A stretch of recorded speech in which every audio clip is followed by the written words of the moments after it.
Apabila rakan kongsi menjadi tiang seri. Kebangkitan Malaysia yang tidak terduga. Saat Donald Trump melangkah masuk ke Rumah Putih, sifat Perikatan Amerika Syarikat Malaysia telah ditakrifkan semula dari akarnya, mencipta satu kejutan besar. Bagaimana kita boleh teruskan hubungan ini jika Amerika tidak mendapat apa-apa faedah? Begitulah pendiriannya. Bayar kami AS 5 bilion setahun untuk kos penempatan strategik kami. Tiada lagi rundingan. Jumlah yang dituntut Trump adalah 5 kali ganda daripada jumlah sedia ada, dan itu pun selepas mengambil kira pengurangan kehadiran aset tentera Amerika di rantau ini. Slogan America First yang dilaungkannya tidak lain dan tidak bukan adalah usaha untuk memaksimumkan keuntungan Amerika Syarikat dengan mengorbankan negara lain. Namun, ada sesuatu yang beliau tidak tahu. Kira-kira ini akan mencetuskan perpecahan besar di dalam Washington sendiri. Semuanya berpunca daripada siri laporan aneh yang tidak dijangka oleh sesiapa pun.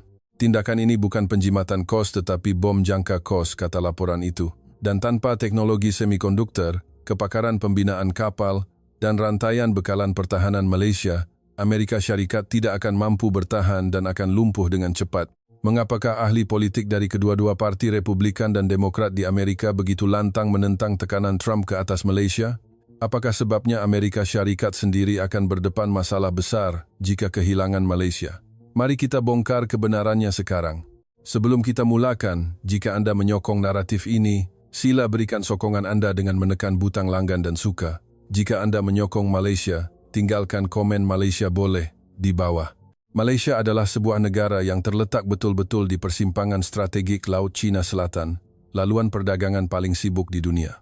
Jika kehadiran tentera Amerika Syarikat berkurangan, Malaysia lah yang pertama sekali akan merasai tekanannya dan akhirnya Malaysia lah yang terpaksa membayar. Bilik Taklimat Strategi Pertahanan berhampiran Rumah Putih. Waktu itu tidak lama selepas pentadbiran baru mengambil alih. Saya melangkah masuk ke bilik mesyuarat itu sebagai penasihat untuk pasukan petugas reka bentuk semula perikatan. Pagi itu terasa dingin. Sejak saya mengimbas lencana keselamatan di koridor, suasananya sudah terasa tegang. Sebaik sahaja saya masuk ke dalam bilik mesyuarat, perkataan kajian semula kos perikatan tertera dengan jelas pada skrin gergasi di hadapan. Para jenderal yang berpingat, pegawai kanan Jabatan Pertahanan, dan wakil-wakil industri pertahanan telah pun memenuhi bilik itu. Tiada siapa yang bergurau senda. Tiada yang memegang cawan kopi atau berbual dengan orang di sebelah. Semua orang duduk dengan wajah serius, mata tertumpu pada skrin. Slide pertama dipaparkan, dan saya melihat angka-angka itu. Ia adalah draft awal untuk menaikkan sumbangan pertahanan Malaysia sebanyak 5 kali ganda. Ini diikuti dengan senario pengurangan rotasi aset strategik, pengecilan operasi di pangkalan strategik Teluk Mutiara, dan pemotongan drastik dalam penempatan berkala aset-aset penting. Angka-angka di skrin itu kelihatan dingin, seolah-olah ia adalah pelan penstrukturan semula sebuah syarikat. Negara bernama Malaysia, rakyatnya, dan sejarah perikatan yang telah dibina berdekad-dekad lamanya, di dalam bilik itu, hanyalah satu butiran kos. Dalam hati, saya berfikir, Malaysia akhirnya akan tunduk. Mereka tiada pilihan lain. Semasa seorang jeneral yang lantang dari pentadbiran Trump meneruskan ucapannya, tiada seorang pun di dalam bilik itu yang menyebut tentang kedudukan atau realiti Malaysia. Beliau memperlakukan Malaysia seolah-olah ia hanyalah satu item di atas meja rundingan. Kedudukan geografi Malaysia yang strategik, ketegangan di Laut Cina Selatan, kebimbangan yang dihadapi rakyat Malaysia setiap hari, semua itu tidak wujud dalam bicaranya. Satu-satunya perkara penting adalah, berapa banyak lagi yang boleh kita perah dari mereka? Pada mulanya saya bersetuju dengan aliran pemikiran itu. Sebagai seorang realis, ia kelihatan seperti satu pertimbangan yang wajar. Malaysia adalah negara yang hidup dengan kebimbangan terhadap kuasa besar serantau yang semakin agresif. Logik bahawa ketakutan itu boleh dijadikan sebagai kad rundingan kelihatan tidak salah. Seterusnya, rancangan untuk mengurangkan tentera Amerika Syarikat di Eropah pula dibentangkan. Pelan untuk mengurangkan tentera di Jerman, Sepanyol dan Itali, serta tuntutan keras agar negara-negara NATO memperuntukkan 5% daripada KDNK mereka untuk pertahanan, muncul silih berganti di skrin. Anehnya, suasana di dalam bilik itu dipenuhi dengan keyakinan. Wujud satu perasaan bahawa Amerika Syarikat masih lagi arkitek aturan dunia dan negara-negara sekutu tidak mempunyai pilihan selain daripada akur kepada tuntutan Amerika. Saya juga turut terbuai dalam keyakinan itu. Namun ada satu perkara yang terus mengganggu saya. Semasa pembentangan berlangsung, riak wajah beberapa pegawai teknikal yang duduk di satu sudut bilik kelihatan tegang, walaupun ketika jenderal itu bercakap dengan penuh yakin, atau ketika senario tekanan yang keras dibentangkan, mereka tidak mudah menganggukkan kepala. Pandangan mata mereka berbeza. Ia adalah pandangan mata orang yang mengetahui sesuatu. Pada masa itu saya tidak tahu apa maknanya. Perasaan itu mula menjadi nyata pada separuh akhir mesyuarat. Ada satu ketika di mana seorang pegawai teknikal berhenti seketika semasa menukar slide. Di skrin muncul satu tajuk, kebergantungan industri strategik AS. Ia kelihatan tidak disengajakan. Atau mungkin ia bukan data yang sepatutnya ditayangkan pada hari itu. Skrin itu dipenuhi dengan butiran-butiran yang tidak pernah saya jangkakan. Kebergantungan kepada limbungan kapal Malaysia, kepantasan pengeluaran howitzer gerak sendiri Harimau, status bekalan peluru 155 mm, rantaian bekalan semikonduktor dan bateri, infrastruktur penyelenggaraan dan pembaikan tentera laut. Mata saya terpaku pada skrin itu. Tertulis di situ, Amerika Syarikat sedang mempertimbangkan untuk mengurangkan tenteranya di Eropah, tetapi pada masa yang sama, ia tidak dapat memenuhi jadwal strategiknya sendiri tanpa limbungan kapal di Malaysia. Dalam nota kaki mengenai pembinaan kapal pengawasan khas, tertulis dengan huruf kecil, jadwal mustahil tanpa limbungan Malaysia. Saat membaca ayat itu, tanpa sedar rahang saya mengeras. Pegawai-pegawai dari pihak Trump tergesa-gesa cuba menukar ke slide seterusnya, tetapi imej itu sudah tersemat dalam ingatan saya. Mesyuarat berakhir begitu sahaja. Para jeneral meninggalkan bilik dengan wajah yakin, manakala para birokrat mengemas dokumen mereka dan beredar dengan pantas. Semasa bilik itu dikosongkan, saya tetap duduk di kerusi saya, mengulang tayang slide itu berulang kali dalam fikiran. Semasa berjalan keluar di koridor, saya terserempak dengan seorang kenalan lama, seorang pegawai kanan di Jabatan Pertahanan. Saya masih lagi diselubungi keyakinan dari mesyuarat tadi. Logik yang dibentangkan masih segar dalam fikiran saya. Malaysia akhirnya akan membayar, kata saya. Mereka tiada pilihan.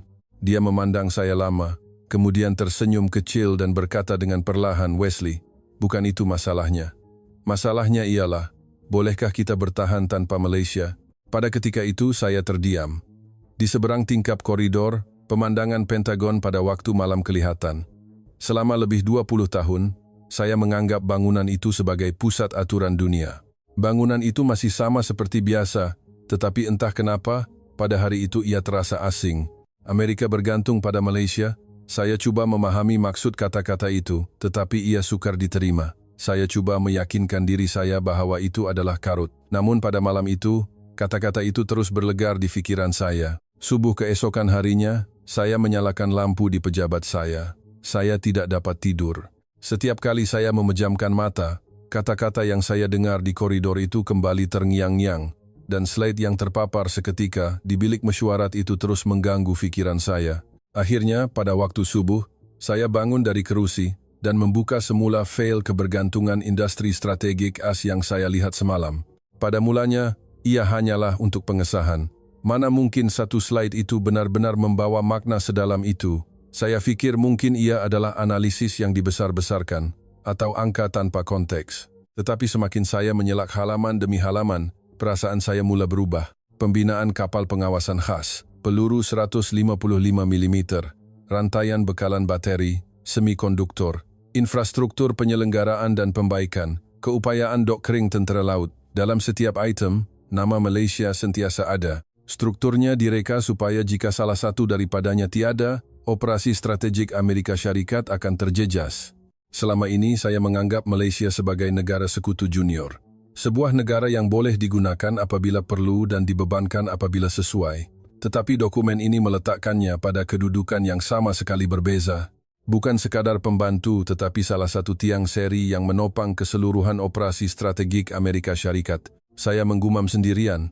Takkanlah kita bergantung pada Malaysia sampai ke tahap ini. Saya cuba menepis pemikiran itu. Tetapi beberapa hari kemudian, di sebuah seminar keselamatan maritim di Washington, keraguan itu menjadi satu realiti yang tidak dapat saya nafikan lagi. Topik seminar itu ialah kelewatan pembinaan kapal pengawasan khas AS dan strategi Indo-Pasifik. Dalam situasi di mana Amerika Syarikat bersaing dengan Rusia dan China di rantau ini, pemilikan aset pengawasan adalah isu yang sangat penting dari segi strategik. Semakin lama pembentangan berlangsung, wajah wakil tentara laut AS menjadi semakin muram. Isu-isu yang sukar untuk diakui secara terbuka mula dibangkitkan satu persatu. Limbungan kapal Amerika tidak dapat memenuhi tarikh akhir. Kos pembinaan telah melebihi tahap yang munasabah. Fakta bahwa sebuah kuasa besar seperti Amerika Syarikat tidak dapat membina sebuah kapal penting mengikut jadual adalah satu kejutan besar bagi saya. Tetapi pada ketika itu, seorang wakil dari sebuah syarikat reka bentuk Eropa naik ke pentas. Beliau memandang sekeliling kepada para hadirin, kemudian berkata dengan suara yang perlahan tetapi jelas, "Kami boleh mereka bentuknya. Tetapi satu-satunya negara yang benar-benar boleh membinanya mengikut jadwal adalah Malaysia." Dewan itu sunyi sepi seketika. Dalam kesunyian itu, saya merasakan sesuatu yang aneh. Eropa mereka bentuk, Malaysia membina. Di manakah kedudukan Amerika Syarikat dalam rantaian ini? Sebuah negara yang berhasrat untuk melaksanakan strategi besar di Indo-Pasifik, tetapi tidak mampu membina kapal yang diperlukannya sendiri. Saya hanya duduk di kerusi, terdiam untuk seketika. Saya sepatutnya bertanya soalan, tetapi tiada apa yang terlintas di pikiran. Bukan itu sahaja. Beberapa hari kemudian, dalam satu taklimat pertahanan Eropa, saya berdepan dengan satu lagi realiti. Negara-negara Eropa sedang tergesa-gesa mencari senjata. Selepas ancaman Rusia menjadi nyata, mereka perlu segera mengukuhkan pertahanan mereka. Apa yang mereka perlukan adalah penghantaran yang pantas dan bekalan dalam kuantiti yang besar. Syarikat-syarikat pertahanan Jerman dan Perancis mempunyai teknologi yang hebat, tetapi kadar pengeluaran mereka perlahan dan harganya tinggi. Rundingan itu sendiri rumit dan memakan masa. Sebaliknya, Malaysia berbeza. Howitzer gerak sendiri harimau, kenderaan berperisai Gempita, sistem roket pelancar berbilang laras Taming Sari, peluru 155 mm. Laporan demi laporan menunjukkan bahwa negara-negara seperti Poland, Romania, Finland, dan Norway sama ada telah menandatangani kontrak dengan Malaysia atau sedang aktif berunding. Dalam taklimat itu, seorang penganalisis pertahanan Eropa berpaling kepada saya dan berkata, "Amerika banyak bercakap tetapi pengeluarannya lambat. Apa yang Eropa mahukan sekarang bukanlah ucapan, tetapi jadwal penghantaran Malaysia." Maruah saya tercalar, tetapi saya tidak dapat menyangkal kata-katanya, data menyokong kenyataannya. Pengeluaran peluru 155 mm Amerika Syarikat terhad kepada sekitar 90.000 butir setahun. Malaysia sudah mempunyai sistem yang mampu menghasilkan lebih 200.000 butir. Angka tidak menipu. Peperangan akhirnya bergantung pada siapa yang boleh menghasilkan lebih banyak dan lebih lama. Saya tahu hakikat ini lebih baik daripada sesiapapun. Tetapi sekarang, saya terpaksa mengakui bahwa dalam persaingan ini, Malaysia berada di hadapan Amerika Syarikat. Sekitar waktu itulah saya pertama kali bertemu dengan seorang penasihat keselamatan dan diplomasi Malaysia di Forum Keselamatan Amerika Malaysia di Washington. Beliau berbeza daripada yang saya jangkakan. Beliau tidak kelihatan gementar atau defensif. Beliau tidak membodek atau cuba menjaga hati Amerika Syarikat. Sebaliknya, beliau kelihatan luar biasa tenang. Ketenangan itu, anehnya, membuatkan saya rasa tidak selesa. Saya masih cuba memulakan perbualan dari kedudukan yang lebih superior. Malaysia akhirnya perlukan Amerika Syarikat. Beliau mengangguk sekali dan berkata, "Betul, Malaysia perlukan Amerika, tetapi Amerika juga perlukan Malaysia. Dahulu, Malaysia takut kehilangan Amerika. Sekarang Amerika juga mula takut kehilangan Malaysia. Kami bukan lagi sebuah negara yang dilindungi. Kami telah menjadi sebuah negara yang boleh berurus niaga dengan Amerika." Saya cuba menganggap kata-katanya sebagai satu gertakan. Tetapi dokumen-dokumen yang saya lihat sejak beberapa hari lalu, kenyataan wakil dari Finland, dan data pertahanan Eropa, semuanya menyokong kata-katanya. Saya cuba mencari alasan untuk menyangkal, tetapi sebaliknya, fakta-fakta yang menyokongnya pula yang meluru masuk ke dalam fikiran saya. Malam itu, setelah pulang ke rumah, saya merenung lama peta dunia dan peta penempatan tentera AS yang tergantung di dinding pejabat saya. Peta yang telah saya lihat selama berpuluh-puluh tahun, tetapi pada hari itu ia terasa asing. Kepercayaan bahwa Amerika Syarikat mengawal semua sekutunya adalah sesuatu yang saya anggap sebagai lumrah, seperti udara. Semasa menulis laporan, semasa berucap di bilik mesyuarat, premis itu tidak pernah goyah, tetapi kini udara itu mula retak. Sementara Amerika Syarikat mengurangkan sektor perkilangannya dan hanya mengira sekutunya dari segi kos, Malaysia secara senyap-senyap telah membina sesuatu. Sama ada mengisi kekosongan yang ditinggalkan oleh Amerika adalah satu strategi. atau sekadar naluri untuk terus hidup, saya tidak tahu. Tetapi hasilnya, Malaysia kini telah menjadi sebuah negara yang memiliki keupayaan pembinaan kapal, kapasiti pengeluaran pertahanan, serta rantaian bekalan semikonduktor dan bateri yang diperlukan oleh Amerika Syarikat. Saya menggumam sendirian, kita sedang menekan Malaysia untuk membayar lebih, tetapi hakikatnya, kita telah membina satu struktur di mana kita tidak boleh bergerak tanpa mereka. Kesedaran itu bukanlah sesuatu yang menyenangkan. Rasanya seperti analisis yang telah saya kumpulkan selama 22 tahun mula goyah. Saya sentiasa mengklasifikasikan Malaysia sebagai negara yang memerlukan perlindungan Amerika Syarikat. Semua laporan saya berdasarkan premis itu, tetapi realiti yang saya hadapi sekarang secara terang-terangan menafikan premis tersebut. Lewat malam itu, saya membuka komputer riba saya dan melayari laman web sebuah syarikat penerbangan, dan saya menempah tiket penerbangan ke Kuala Lumpur. Dokumen dan taklimat sahaja tidak lagi mencukupi. Saya perlu pergi ke negara itu sendiri dan melihatnya dengan mata kepala saya. Saya perlu tahu sama ada Malaysia benar-benar negara yang berbeza daripada yang saya sangkakan, atau ia hanyalah satu ilusi yang dicipta oleh beberapa angka. Sejujurnya, ketika saya mendarat di lapangan terbang antarabangsa Kuala Lumpur, KLEA, saya masih membawa sedikit rasa superiority, walaupun selepas menghabiskan berjam-jam di dalam pesawat membaca data dan merenung kembali apa yang saya dengar di Washington, satu sudut di hati saya masih berfikir, bila aku lihat sendiri, ternyata Malaysia yang aku kenal itu betul. Angka-angka dalam dokumen itu pastilah dibesar-besarkan atau hanya ilusi, dan negara ini masih lagi sebuah negara yang bernafas dengan berhati-hati di bawah bayangan Amerika. Sebaik sahaja saya melangkah keluar dari lapangan terbang, pemikiran itu mula retak buat kali pertama. Kenderaan di jalan raya, lebuh raya yang teratur, orang ramai yang bergerak pantas, papan-papan iklan syarikat semikonduktor dan pertahanan yang memenuhi pusat bandar.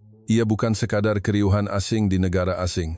Terdapat satu perasaan bahawa sesuatu yang kukuh sedang berputar. Kesan pertama itu amat mendalam. Destinasi pertama saya adalah Pangkalan Strategik Teluk Mutiara. Pangkalan operasi hadapan terbesar AS di rantau ini dan titik strategik yang paling utama jika berlaku sebarang krisis.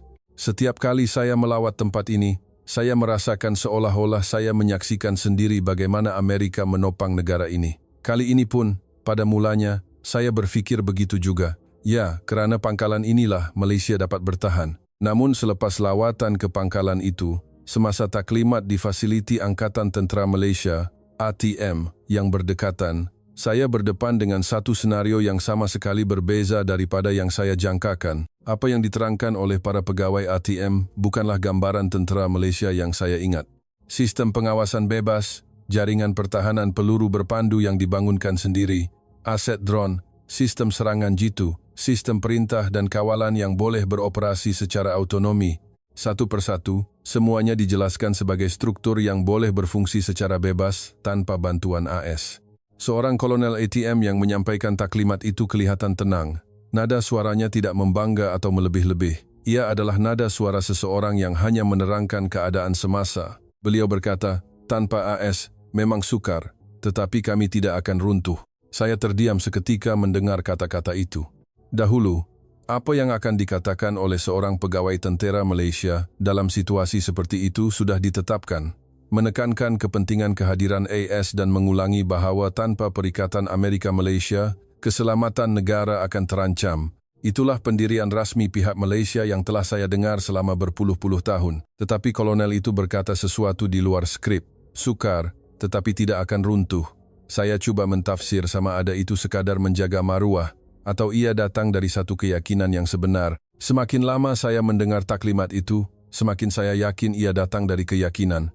Destinasi seterusnya adalah sebuah kilang pengeluaran industri pertahanan. Saya mahu melihat sendiri proses pembuatan howitzer gerak sendiri harimau dan kenderaan berperisai Gempita.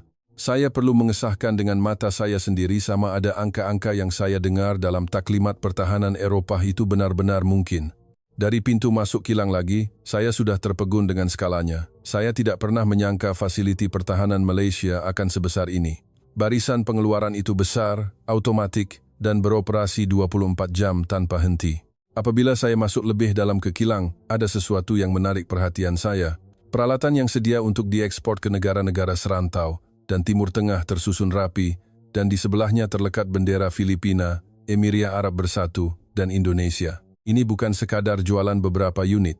Ia adalah persediaan penghantaran berskala besar yang dibungkus dan diklasifikasikan secara sistematik. Seorang eksekutif Syarikat Pertahanan Malaysia yang membawa saya melawat kilang itu berkata, kapasiti pengeluaran Amerika telah banyak berkurangan, tetapi di Malaysia, asas perindustrian kami masih kukuh. Jika perlu, kami boleh menggandakan pengeluaran dalam masa beberapa bulan. Saya berasa goyah. Fakta bahawa Amerika memerlukan sekurang-kurangnya beberapa tahun untuk meningkatkan pengeluaran peluru dan kenderaan berperisai adalah sesuatu yang saya tulis sendiri dalam laporan saya. Pelaburan kemudahan, pengambilan tenaga kerja, penyusunan semula rantaian bekalan, semuanya perlu dimulakan dari awal. Tetapi Malaysia sudah mempunyai struktur itu. Saya berfikir sendirian, Malaysia bukan sekadar sekutu. Ia adalah sebuah negara yang benar-benar boleh bertahan jika perang berpanjangan. Di sebuah forum keselamatan tertutup di Kuala Lumpur, saya bertemu semula dengan penasihat keselamatan dan diplomasi Malaysia yang pertama kali saya temui di Washington. Beliau masih tenang seperti biasa. Saya bertanya secara terus terang, apa yang akan kamu lakukan jika Trump benar-benar mengurangkan kehadiran tentera AS? Beliau terdiam seketika, kemudian berkata, kami akan terkejut, tetapi kami tidak akan tunduk. Saya tidak berhenti di situ, tetapi akhirnya, tanpa Amerika, bukankah ia akan menjadi sukar? Beliau menjawab dengan perlahan tetapi tegas, sukar. Tetapi tanpa Malaysia, ia juga sukar untuk Amerika. Ini bukan lagi soal siapa melindungi siapa. Ini soal siapa yang boleh bertahan lebih lama. Kata-kata itu, anehnya, diucapkan dengan begitu tenang.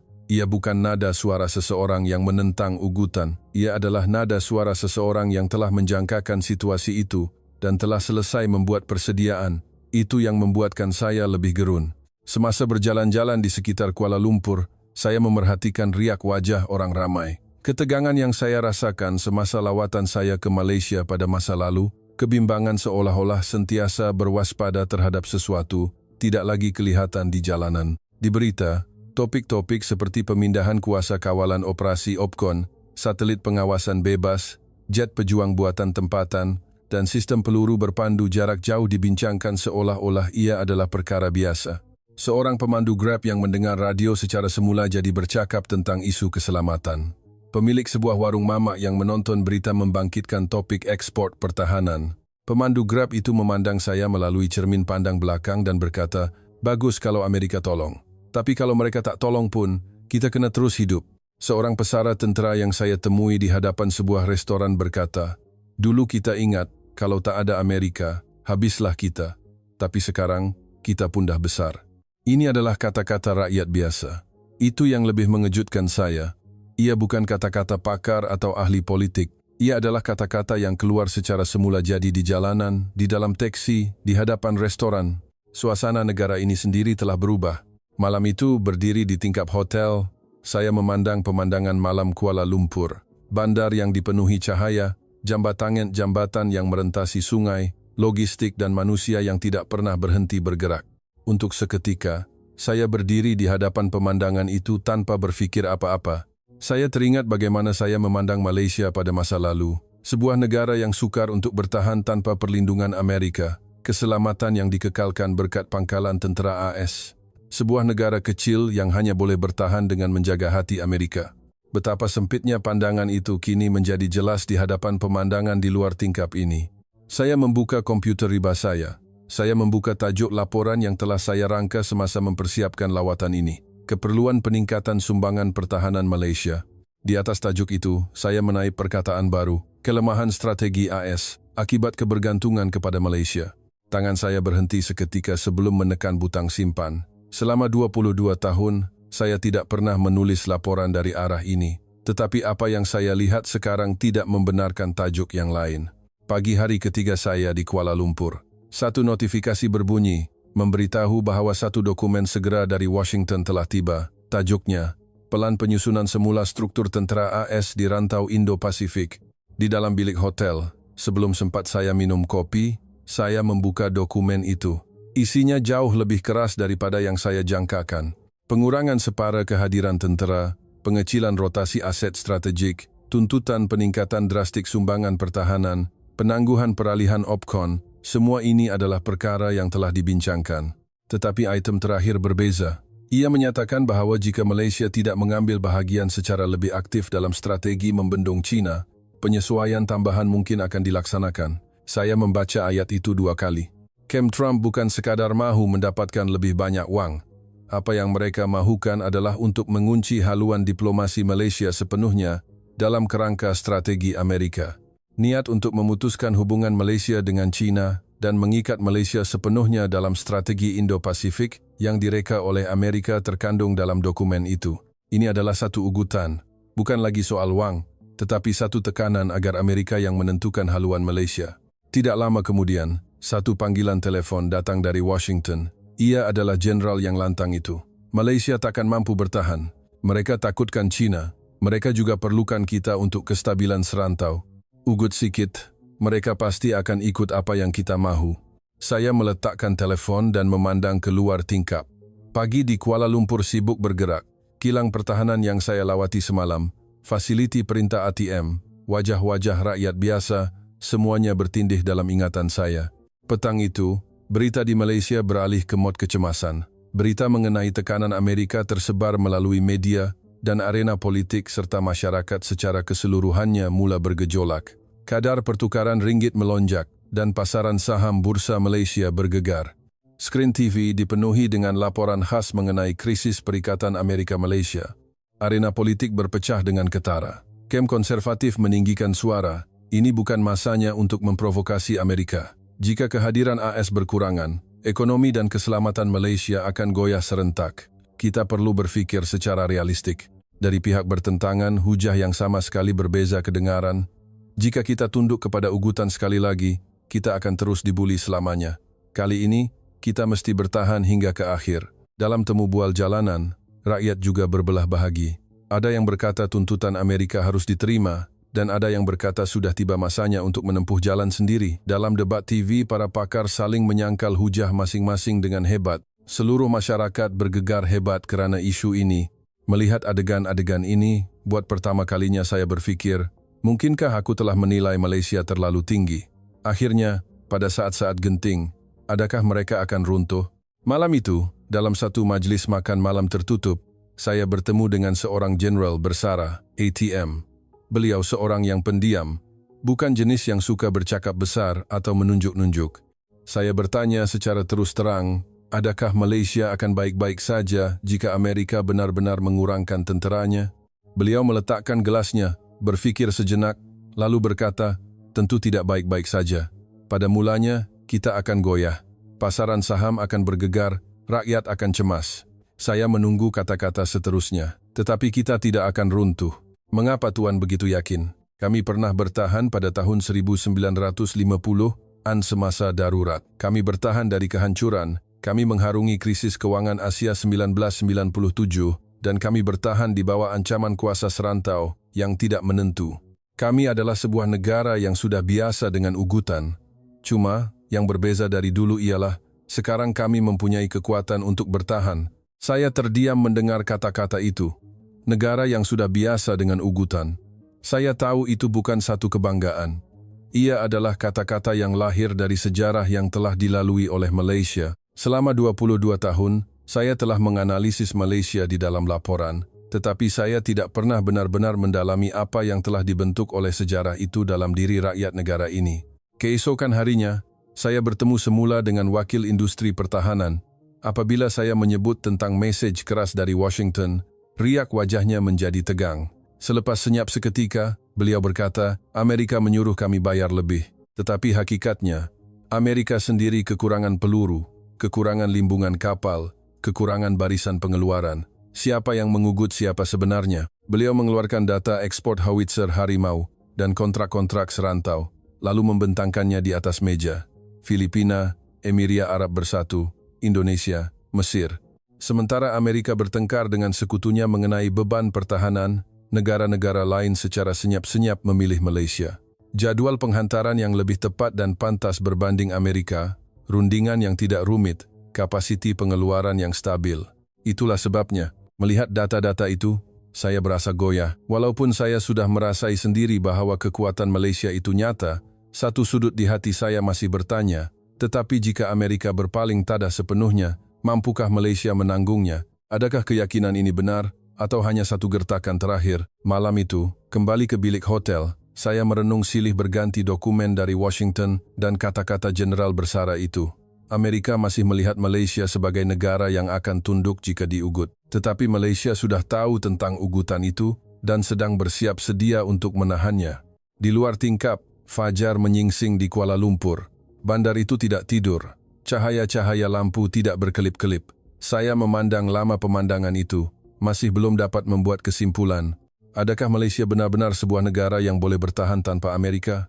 Atau adakah ini satu hipnosis diri secara besar-besaran yang sedang berlaku di hadapan mata saya? Untuk mencari jawaban kepada soalan itu, saya masih perlu terus memerhati. 3 hari telah berlalu sejak saya kembali ke Washington.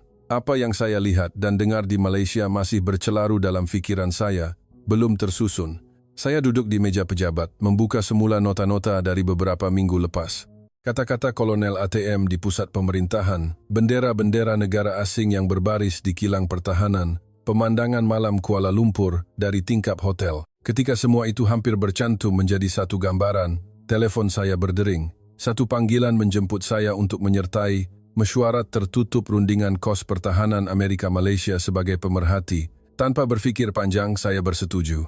Bilik mesyuarat itu sunyi. Pihak Amerika mengambil tempat duduk mereka, mempamerkan suasana seolah-olah kali ini pun Malaysia akhirnya akan mengalah. Tekanan yang disediakan oleh puak pelampau adalah lebih terperinci daripada sebelumnya. Skala kenaikan sumbangan pertahanan, tarikh akhir, syarat penyertaan dalam membendung China, semuanya diletakkan di atas meja dalam bentuk dokumen bernombor. Tetapi sikap pasukan perunding Malaysia berbeza. Dahulu, wakil perunding Malaysia akan cuba membaca suasana, menggunakan bahasa yang lembut, dan sedaya upaya mengelakkan konflik. Tetapi pada hari itu, wakil Malaysia berkata sesuatu yang berbeza. Kami boleh bayar lebih. Tetapi sebagai balasan, kami mahu kuasa perintah, kawalan operasi, dan akses kepada maklumat risikan turut dibincangkan bersama. Bilik mesyuarat itu tiba-tiba menjadi sejuk beku.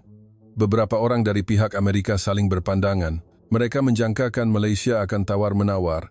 Tetapi menuntut sesuatu sebagai balasan adalah satu cerita yang sama sekali berbeza.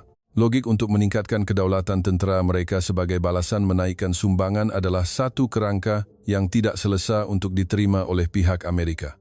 Melihat adegan itu, saya merasakan sesuatu yang mencengkam di dada. Malaysia bukan lagi sebuah negara yang hanya menerima bil. Kali ini, mereka berada di pihak yang memegang pen untuk menulis semula bil itu. Ia bukan sekadar bertahan, tetapi satu percubaan untuk mengubah kerangka rundingan itu sendiri. Saya sudah tahu dari mana datangnya keyakinan itu. Apa yang saya lihat sendiri di Malaysia adalah jawabannya. Situasi di Eropah juga terus berubah.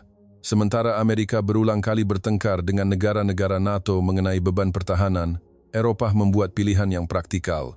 Poland mengumumkan kontrak tambahan untuk kereta kebal K2 dan howitzer gerak sendiri K9 dari Korea Selatan. Laporan masuk mengatakan Romania dan Republik Czech juga berada di meja rundingan, manakala Finland sedang mempertimbangkan untuk membeli sistem roket pelancar berbilang laras Chunmoo. Melihat perkembangan ini dari Washington, wakil-wakil industri pertahanan Amerika mula resah. Dalam satu dokumen taklimat keselamatan Eropah, satu ayat yang ditulis oleh seorang penganalisis menarik perhatian saya. Trump mengugut Eropah, tetapi hasilnya, Eropah mula mencari Korea Selatan. Membaca ayat itu, saya merasakan satu perasaan yang aneh. Semakin Amerika menekan sekutunya, negara yang mengisi kekosongan itu adalah Korea Selatan. Dan secara tidak langsung, Malaysia dengan keupayaan komponen dan bekalannya. Ia bukan hasil yang dirancang, ia adalah kekosongan yang dicipta oleh Amerika sendiri. Semakin tersebar persepsi bahwa Amerika tidak boleh dipercayai, semakin meningkat nilai Malaysia yang menepati janji dan jadwal penghantaran. Keyakinan terhadap perikatan itu runtuh sepantas kebangkitan kehadiran Malaysia. Saya juga bertemu dengan seorang pegawai dari Institut Penyelidikan Sains Pertahanan. Ia adalah peluang untuk mendengar tentang status pembangunan keupayaan bebas mereka. Satelit pengawasan bebas, sistem pertahanan peluru berpandu ala Malaysia, sistem pemintasan jarak jauh, sistem kecerdasan buatan pertahanan, aset drone. Setiap item dibangunkan ke arah operasi bebas tanpa bantuan Amerika. Kelajuan pembangunannya juga lebih pantas daripada yang dijangkakan. Penyelidik itu menambah sepatah kata semasa menerangkan, kami tidak cuba menggantikan Amerika. Kami hanya cuba menjadi sebuah negara yang boleh bertahan walaupun tanpa Amerika. Dari kata-kata itu saya dapat melihat strategi Malaysia. Ia bukan anti-Amerika, bukan juga pro-Amerika. Ia adalah usaha untuk mewujudkan satu kedudukan di mana mereka tidak akan goyah oleh karena Amerika tanpa perlu berkonfrontasi dengan Amerika. Untuk tidak tunduk apabila Amerika menekan, mereka perlu mempunyai keupayaan untuk bertahan pada satu tahap tertentu secara bersendirian. Malaysia telah mempersiapkan perkara ini secara senyap-senyap dan konsisten. Pada ketika itu, buat pertama kalinya, saya merasakan hormat terhadap Malaysia. Pada hari saya kembali sepenuhnya ke Washington, saya bersemuka semula dengan jenderal yang lantang itu. Logiknya masih sama. Malaysia takkan mampu bertahan tanpa Amerika. Ugut sikit. Mereka pasti akan bayar. Kali ini, saya membuka mulut. Tidak, Malaysia bukan lagi Malaysia yang dahulu. Mereka boleh bertahan lebih lama daripada yang kita sangkakan. Dia tersengih. Hanya kerana mereka jual beberapa sistem pertahanan. Mereka fikir mereka sudah jadi kuasa besar. Saya berkata dengan dingin, masalahnya bukan beberapa buah kereta kebal. Masalahnya ialah mereka boleh menghasilkan, mereka boleh bertahan, dan mereka bersedia untuk mempertahankan diri mereka sendiri. Jenderal itu tidak menyambung kata-katanya. Sama ada dia kehilangan kata-kata atau hanya tidak mengendahkan saya tidak tahu. Tetapi pada ketika itu, saya merasakan sesuatu telah berubah. Fakta bahawa saya buat pertama kalinya menyanggah dari arah itu, terasa asing bagi diri saya sendiri. Malam itu, saya berjalan sendirian di sepanjang tebing sungai di Washington. Sungai Potomac mengalir tenang dalam kegelapan. Saya perlahan-lahan mengimbas kembali apa yang telah saya saksikan. Amerika masih sebuah negara yang kuat, tetapi ia bukan lagi negara yang boleh mengawal semua sekutunya seperti dahulu. Langkah Eropah dan Malaysia menunjukkan bahawa kekuatan tentera sahaja tidak cukup untuk mengekalkan perikatan. Sebaliknya, Malaysia berbeza. Ia menjadi semakin kuat, secara senyap-senyap tetapi jelas. Saya mengeluarkan komputer riba dan menulis satu ayat. Malaysia adalah sekutu yang paling memahami kelemahan Amerika, dan ia menjadi cukup kuat untuk memanfaatkan kelemahan itu. Selepas menulis ayat itu, saya merenung sungai untuk masa yang lama. Beberapa hari kemudian, Presiden muncul dalam satu sidang akhbar. Saya menonton siaran langsung dari pejabat saya. Beliau menyebut Malaysia secara langsung. Kita membelanjakan terlalu banyak wang untuk Malaysia. Malaysia perlu membayar lebih. Jika tidak, kita terpaksa menyesuaikan penempatan tentera kita.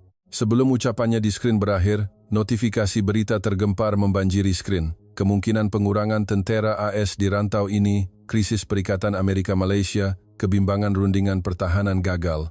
Media-media utama Amerika serentak beralih ke mod laporan kecemasan, begitu juga media Malaysia. Melihat adegan itu saya berfikir, akhirnya, ia bermula. Trump benar-benar mahu menguji Malaysia. Reaksi Malaysia datang dengan pantas. Kadar pertukaran ringgit melonjak. Indeks FBM KLCI bergegar hebat sejak pembukaan pasaran. Wartawan-wartawan asing membanjiri jalan-jalan di Kuala Lumpur dan arena politik Malaysia masuk ke mod tindak balas kecemasan. Skrin TV dipenuhi dengan liputan khas krisis perikatan Amerika-Malaysia sepanjang hari. Masyarakat Malaysia terpecah. Satu pihak meninggikan suara, ini bukan masanya untuk memprovokasi Amerika. Jika kehadiran AS berkurangan, ekonomi dan keselamatan akan goyah serentak. Kita perlu berfikir secara realistik. Pihak yang bertentangan pula memberikan hujah yang berlawanan. Jika kita tunduk sekali lagi, kita akan selamanya dibuli seperti ini. Kali ini, kita mesti bertahan hingga ke akhir. Di jalanan, di siaran TV, di internet, kedua-dua suara ini bertembung. Menyaksikan adegan-adegan ini secara langsung dari Washington, saya mula berasa cemas buat pertama kalinya. Mungkinkah aku telah menilai Malaysia terlalu tinggi? Jika konflik ini berlarutan, mungkinkah Malaysia akan runtuh dari dalam terlebih dahulu? Tetapi tindak balas kerajaan Malaysia yang seterusnya sekali lagi meleset dari jangkaan saya. Mesyuarat Majlis Keselamatan Negara, MKN, diadakan dengan segera. Dan kerajaan Malaysia tidak memilih untuk tunduk serta-merta kepada tekanan Amerika. Pengumuman yang dibuat adalah sebaliknya, mempercepatkan projek satelit pengawasan bebas, meningkatkan bajet sistem peluru berpandu jarak jauh, memperluas ekspor pertahanan dan kerjasama dengan Eropah, mengkaji semula jadual peralihan OPCON. Perdana Menteri Malaysia tampil dengan satu kenyataan umum. Kita akan bekerja sama, tetapi tidak akan tunduk. Perikatan harus dihormati, bukan diugut.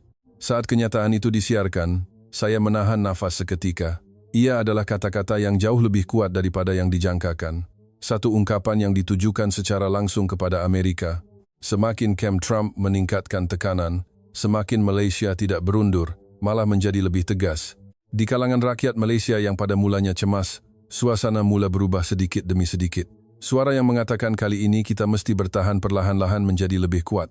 Temu bual dengan rakyat jelata disiarkan di media. Kata-kata seperti kami takut, tetapi kali ini kami rasa kami perlu bertahan hingga ke akhir diucapkan di hadapan kamera. Saya menaiki pesawat ke Kuala Lumpur sekali lagi. Saya perlu mengesahkannya di lapangan. Malaysia sememangnya bergegar, tetapi saya perlu melihat dengan mata kepala saya sendiri sama ada gegaran itu membawa kepada keruntuhan atau kepada satu kesudahan yang lain. Sebaik sahaja saya tiba di Kuala Lumpur, suasananya dapat dirasai. Sepanjang perjalanan dari lapangan terbang ke pusat bandar, berita terus-menerus melaporkan tentang hubungan Amerika-Malaysia.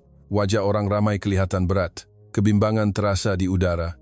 Tetapi di sebalik kebimbangan itu, ada sesuatu yang lain bercampur. Ia bukan panik, ia adalah sesuatu yang lebih dekat kepada keazaman.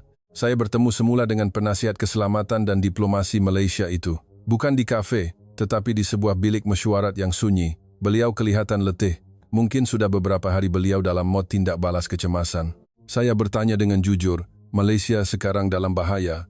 Pasaran saham bergegar, rakyat cemas. Adakah Anda pasti akan baik-baik saja?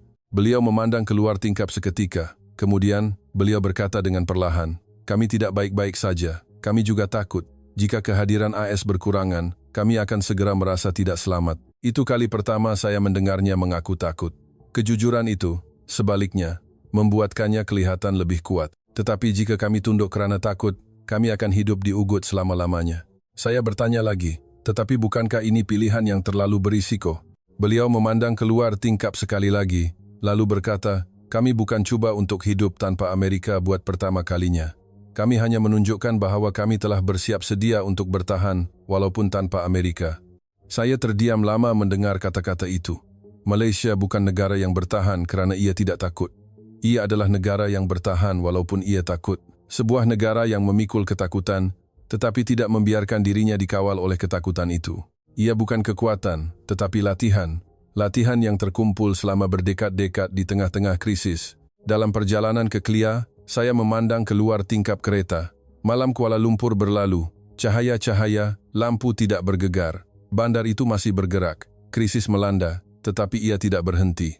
Di dalam pesawat pulang ke Washington, saya membuka komputer riba saya. Saya membaca semula nota-nota yang telah saya tulis. Dan saya menambah 2 ayat baru. Ugutan ala Trump tidak akan melemahkan Malaysia. Sebaliknya, ia menjadikan Malaysia sebuah negara yang lebih bebas dan kuat. Selepas menyimpan ayat itu, saya buat pertama kalinya memandang awan di luar tingkap dan menarik nafas lega. Memang benar Malaysia sedang bergegar, tetapi saya kini tahu ke mana arahnya penghujung gegaran itu. Malaysia bukan negara yang bertahan kerana ia kuat. Ia adalah negara yang menjadi kuat kerana ia sentiasa bertahan. Tidak lama selepas saya kembali ke Washington, suasana mula berubah. Pada mulanya, ia adalah isyarat-isyarat kecil. Memo dalaman Jabatan Pertahanan, nota kaki dalam laporan Badan Pemikir, bisikan-bisikan di koridor Kongres. Semakin pentadbiran Trump meningkatkan tekanan ke atas Malaysia, semakin kuat suara-suara yang bertentangan mula kedengaran di dalam Amerika sendiri. Suara-suara itu pada mulanya berada di bawah permukaan, tetapi satu persatu, ia mula muncul di khalayak ramai. Seorang senator tampil dengan kenyataan umum. Kehadiran tentera AS di rantau ini bukan hanya untuk melindungi Malaysia. Mereka adalah aset penting untuk membendung China dan menguruskan seluruh Indo-Pasifik. Saat kita menggunakan kehadiran tentera sebagai kad ugutan, apa yang kita hilang bukan tentera, tetapi strategi. Seorang pakar pertahanan berkata dalam satu temu bual TV, keuntungan jangka pendek yang boleh kita peroleh dengan menekan Malaysia jauh lebih kecil daripada kerugian strategik yang akan berlaku jika kita kehilangannya. Kira-kira itu sendiri sudah salah. Melihat adegan-adegan itu, saya buat pertama kalinya berasa lega. Kebimbangan yang saya rasakan seorang diri selama beberapa bulan ini disahkan apabila orang lain di dalam Amerika mula berkongsi pandangan yang sama. Logik Camp Trump mula goyah. Premis bahawa Malaysia akan tunduk jika diugut. Premis bahawa kehadiran AS adalah kos dan bukan aset, mula disangkal dari dalam Amerika sendiri. Situasi di Eropah terus memihak kepada Korea Selatan yang secara tidak langsung mengukuhkan kedudukan rakan kongsi industri seperti Malaysia. Sementara Amerika mengulangi tekanan kos pertahanan kepada negara-negara NATO, Eropah terus membuat pilihan yang praktikal. Poland secara rasmi mengumumkan kontrak tambahan untuk kereta kebal K2 dan howitzer K9. Romania memulakan rundingan kontrak untuk sistem roket Chunmoo dan Finland menandatangani kontrak bekalan peluru tambahan. Laporan masuk mengatakan Republik Czech dan Norway juga bergerak ke arah yang sama. Industri pertahanan Amerika mula tegang. Seorang eksekutif industri pertahanan memanggil saya secara pribadi dan berkata, Trump sedang menakut-nakutkan sekutu. Tetapi dalam pada itu, Korea Selatan dan rakan kongsi mereka seperti Malaysia sedang mengambil pasaran yang sepatutnya kita lindungi. Negara-negara Eropah melihat politik Amerika tidak stabil. Sebaliknya, Korea Selatan dan Malaysia menepati janji dan jadwal penghantaran. Itu sahaja. Kata-kata itu bukan sekadar tentang pasaran pertahanan. Ia adalah tentang kepercayaan. Semakin Amerika menggoyahkan sekutunya, semakin Malaysia secara senyap-senyap membina kepercayaan di tempat itu. Semakin kuat tekanan, secara paradoksnya, semakin meningkat nilai Malaysia. Ia adalah hasil yang dicipta oleh Amerika sendiri. Saya bersemuka semula dengan general yang lantang itu. Beliau masih mengulangi kata-kata yang sama. Malaysia masih tak boleh bertahan tanpa Amerika. Tekan sikit lagi, mereka pasti akan tunduk. Kali ini saya berkata dengan dingin tanpa emosi. Tidak, sudah terlambat. Malaysia sudah mula tidak takut pada kita. Dia mencebik. Negara macam itu, berapa lama boleh bertahan tanpa Amerika? Saya memandangnya dan berkata perlahan, masalahnya bukan sama ada Malaysia boleh bertahan. Masalahnya ialah, bolehkah kita bertahan tanpa Malaysia? Pada saat itu, saya berhenti. Saya teringat dari mana datangnya ayat itu. Beberapa bulan yang lalu, pada malam di mana semua cerita ini bermula, di koridor Pentagon, seorang pegawai kanan telah mengatakannya kepada saya. Ketika itu saya tidak faham maksudnya. Saya fikir ia adalah karut. Tetapi sekarang, saya mengatakannya semula kepada orang lain dengan pemahaman yang penuh. Jenderal itu terdiam. Dia coba untuk mengatakan sesuatu lagi, tetapi berhenti dan terus berlalu pergi. Melihat belakangnya, saya buat pertama kalinya merasakan bahwa diri saya telah berubah sepenuhnya. Beberapa hari kemudian, Kerajaan Malaysia mengumumkan satu pelan pertahanan berdikari secara besar-besaran. Pelan Hala 7 peralihan OPCON, perluasan satelit pengawasan bebas, pembangunan sistem pemintasan jarak jauh, pengeluaran besar-besaran jet pejuang dan sistem pertahanan peluru berpandu buatan tempatan, serta perluasan kerjasama pertahanan ke Eropah, Timur Tengah, dan Asia Tenggara. Pengumuman itu disertakan dengan jadual dan bajet yang konkret. Perdana Menteri Malaysia berkata dalam satu ucapan kepada rakyat, kami akan bekerjasama dengan Amerika Syarikat. Tetapi keselamatan dan kedaulatan Malaysia akan ditentukan oleh Malaysia. Saya menonton ucapan itu di skrin pejabat saya dan duduk terdiam untuk seketika. Jika beberapa bulan yang lalu, saya akan mengklasifikasikan ucapan itu sebagai satu gertakan atau menganalisisnya sebagai kata-kata melulu yang memprovokasi Amerika. Tetapi saya yang sekarang berbeza. Saya tahu ucapan itu bukan gertakan. Saya tahu ada industri, kekuatan tentera, dan kehendak rakyat yang menyokongnya, karena saya telah melihatnya sendiri. Reaksi rakyat Malaysia juga berubah. Pada mulanya, ketakutan dan kebimbangan mendominasi, tetapi selepas beberapa hari, satu suasana yang berbeza mula berkembang. Kata-kata dari temu bual rakyat jelata disiarkan di berita. Amerika penting, ya, tapi kita tak boleh selamanya bergantung pada orang lain, kan?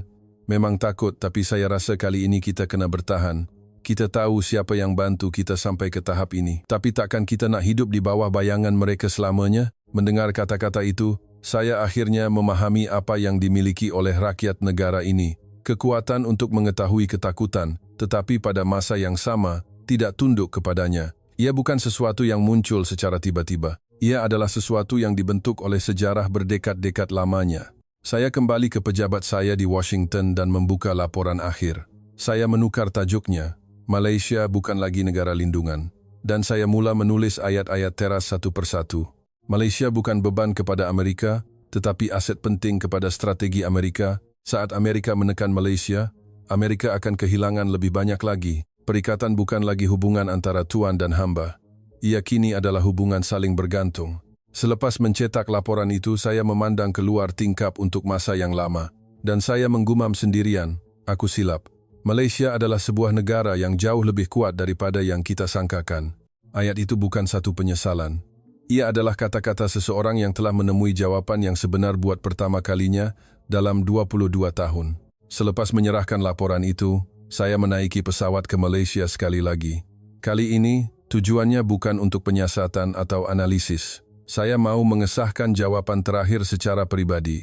Bukan Malaysia di dalam dokumen, bukan Malaysia di dalam taklimat, tetapi saya mahu berdiri di atas tanah itu dan merasai negara ini sepenuhnya.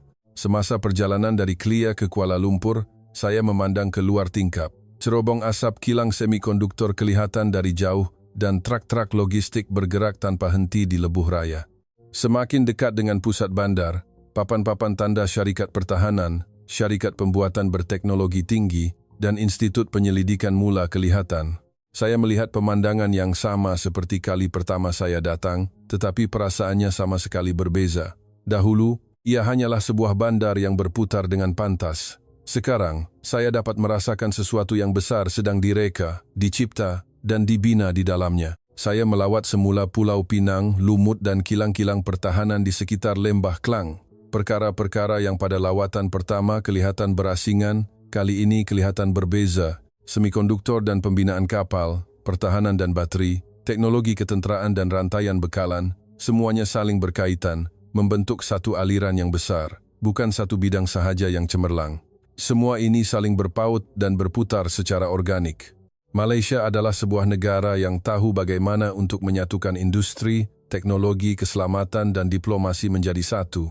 Selama 22 tahun, saya telah menganalisis berpuluh-puluh negara, tetapi saya tidak pernah melihat negara dengan struktur yang begitu rapat terjalin. Ketika saya berdiri di limbungan kapal di Lumut, saya tidak berganjak dari situ untuk masa yang lama. Kapal-kapal besar sedang dibina di dalam dok kering. Ribuan juru teknik bekerja dalam diam. Kren bergerak perlahan. Percikan api kimpalan berterbangan. Dan struktur keluli perlahan-lahan membentuk rupa. Berdiri di hadapan pemandangan itu, saya teringat kembali kata-kata wakil Eropah itu. Satu-satunya negara yang boleh membinanya mengikut jadwal adalah Malaysia. Saya kini faham bahwa kata-kata itu bukan sekadar penilaian teknikal, tetapi satu ungkapan yang merangkumi intipati negara ini. Di Washington, suasananya sudah berubah. Saya menerima laporan bahwa pandangan terhadap Malaysia di dalam Kongres dan Jabatan Pertahanan mula berubah.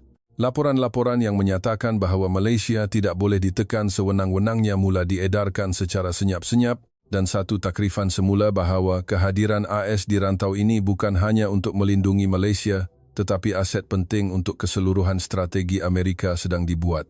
Dalam satu mesyuarat tertutup, seorang pegawai pertahanan Amerika berkata, Malaysia bukan lagi pelanggan yang membayar yuran pertahanan. Malaysia adalah rakan kongsi yang mereka bentuk strategi Amerika bersama-sama. Mendengar kata-kata itu, saya teringat adegan di bilik mesyuarat beberapa bulan yang lalu. Tempat di mana para jeneral memperlakukan Malaysia seperti satu baris dalam invoice. Ia baru beberapa bulan yang lalu, tetapi begitu banyak yang telah berubah. Bukan Malaysia yang berubah, Amerikalah yang mula melihat Malaysia semula. Di Kuala Lumpur, saya bertemu semula dengan Jeneral Bersara ATM itu. Beliau masih orang yang sama, pendiam, tidak membangga atau menonjolkan diri. Saya menceritakan apa yang saya lihat sendiri dan bertanya, adakah Malaysia sentiasa sebuah negara yang kuat dari awal? Beliau berfikir sejenak, kemudian menggelengkan kepala. Kami bukan negara yang kuat dari awal. Kami melalui peperangan. Kami hancur. Kami miskin. Kami sentiasa takut akan ditinggalkan. Tetapi kerana itulah kami menjadi sebuah negara yang lebih mampu untuk bertahan. Beliau berhenti sejenak, kemudian menyambung, kami bertahan semasa darurat, kami membina semula negara dari kehancuran, kami mengharungi krisis kewangan dengan mengikat tali pinggang, dan kami membesarkan ekonomi di tengah-tengah ancaman serantau. Apabila Jepun menyekat ekspor, kami membina teknologi bahan kami sendiri. Apabila rantaian bekalan terputus akibat COVID, kilang-kilang kami tidak berhenti. Kami sentiasa belajar cara untuk terus hidup di tengah-tengah krisis terlebih dahulu. Itulah kekuatan kami. Saya terdiam mendengar kata-kata itu. Saya kini faham dengan jelas apa kekuatan sebenar Malaysia. Bukan senjata, bukan limbungan kapal atau kilang pertahanan.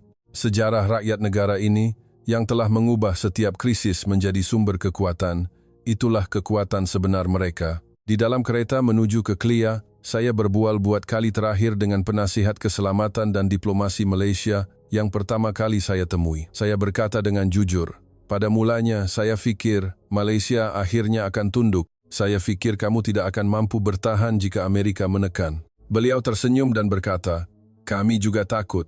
Tetapi takut bukan alasan untuk menyerah kalah. Kami tidak mahu bergaduh dengan Amerika. Cuma, kami tidak mahu lagi menjadi sebuah negara yang hanya boleh bertahan dengan mendapat kebenaran orang lain. Di seberang tingkap kereta, pemandangan malam Kuala Lumpur berlalu dengan pantas. Malam, tetapi bandar itu tidak padam. Berjuta-juta cahaya bersinar di tempat masing-masing. Melihat pemandangan itu, saya berfikir tentang apa makna setiap satu cahaya ini. Kilang yang menghasilkan semikonduktor, barisan pemasangan yang membina kereta kebal, makmal penyelidikan yang terus bekerja semalaman, dan kehidupan rakyat biasa yang menopang semua ini. Sejurus sebelum menaiki pesawat, saya duduk di bangku di balai berlepas dan membuka komputer riba saya, dan saya menulis ayat-ayat terakhir. Trump cuba mengira nilai perikatan dengan wang, tetapi Malaysia menunjukkan bahwa soalan itu sendiri sudah salah. Nilai Malaysia bukan terletak pada wang, tetapi pada kekuatan untuk bertahan.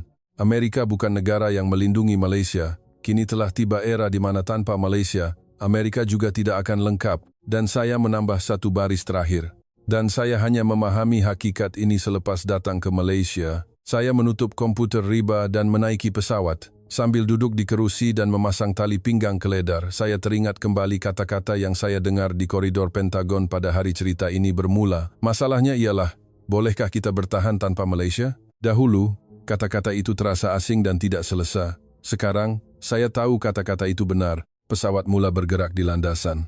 Di luar tingkap, cahaya-cahaya Kuala Lumpur semakin menjauh. Saya tidak melepaskan pandangan dari tingkap sehingga cahaya-cahaya itu hilang sepenuhnya. Anda semua, apakah perasaan Anda setelah mendengar cerita ini? Perjalanan seorang ahli strategi Amerika yang pernah menganggap Malaysia sebagai negara yang perlu dilindungi, tetapi selepas melihat dan mengalaminya sendiri, akhirnya sampai kepada kesimpulan bahwa tanpa Malaysia, Amerika juga tidak akan lengkap. Saya harap perjalanan ini meninggalkan sesuatu di hati Anda.